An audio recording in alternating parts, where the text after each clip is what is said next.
That is most crucial thing to be discussed about. The system is consist of the trade facilitation. Okay, let me say the cybersecurity. It's so important. The most important discussion is going. So the things which would be digital development. Okay, let me say the cybersecurity.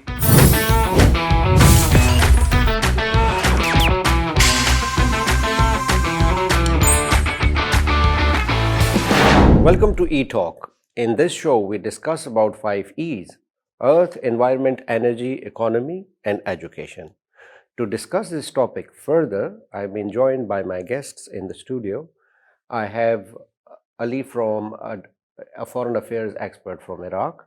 Then I have Arafat, a business analyst from Bangladesh.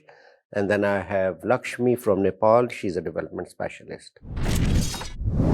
China hosted the Third Belt and Road Forum for International Cooperation in Beijing on 17th to 18th October this year. Events during the forum include 3 high-level forums on connectivity, green development, and digital economy, as well as 6 thematic forums on trade connectivity, people-to-people communication, think tank exchanges, clean Silk Road, subnational cooperation, and maritime cooperation. Different people, they take the narratives from the social media, and there is a lot of misinformation. This is the world we live in, the world of disinformation, misinformation, and fake news. And many people are actually miles away from the actuality of the Belt and Road Initiative finances and its achievements. How do you see this? Why this is happening? Why certain countries are actually defaming Belt and Road Initiative? If we see that figure, 80% of the loans in African countries are released by World Bank or IMF itself and other commercial banks. And in 49 African countries, they have US dollar 696 billion of external debt, and in all that debt, only 12% is from China. Yes. And other is from Western other commercial banks and other economic organizations. So we can see the fact. If we go through the debt trapper, we can compare the interest rate. That is also very interesting. If I can mention here, the interest rate that China provides to other developing country is around 2.7% in average. Lakshmi, how do you see cooperation mechanism with regard to digital economy? Cooperation mechanism is definitely it is related with the receiving countries. That should be definitely mutual.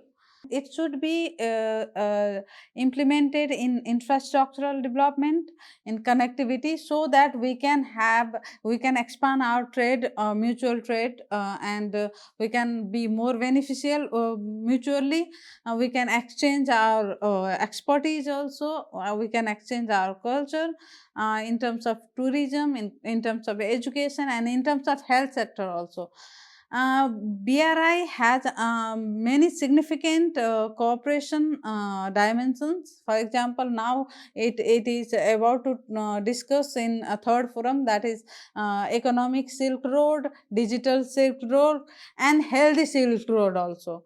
This the most important discussion is going to held is healthy Silk Road, which is anti-pandemic cooperation. That is most crucial thing to be discussed about.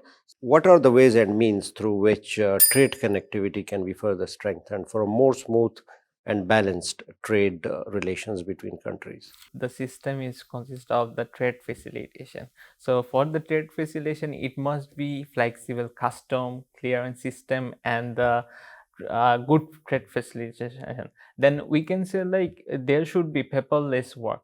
If it is paperless work, if it is going through the digital custom system, then it not need to be so much procedure, not need to be follow some procedure which is going day by day.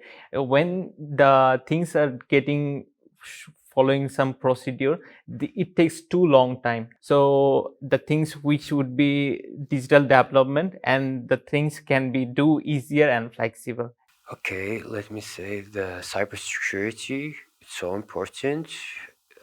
Like in my country, we have a lot in this field. So yeah, it's gonna be useful, if we have a hand from China in this field, and in the same time that and digital information. If I'm gonna say related, this cooperation potential is really necessary for the digital economy at first. Then I can say like there were some issues. If we're gonna, for as we are the part, as all the some countries are the part of BRI, they need to trade with one currency. If they follow the one currency, then there must be some criticism, and China don't concern about the criticism. China don't follow this kind of thing. China wants development. So if I'm gonna say like if China is developing, they help others to develop. In the future, China is focusing on the RMB, which is known as EUN. So we're gonna say like dollar will be close. So the trade will be more flexible and easier with the UN. So the future is UN. For the this thing potential cooperation potential is very necessary for this kind of digital economy.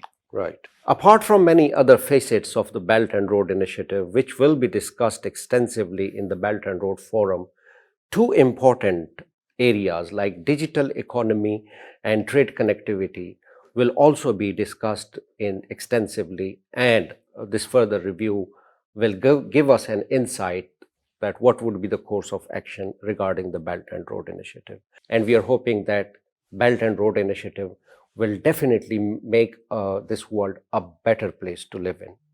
Thanks for watching. Until next time.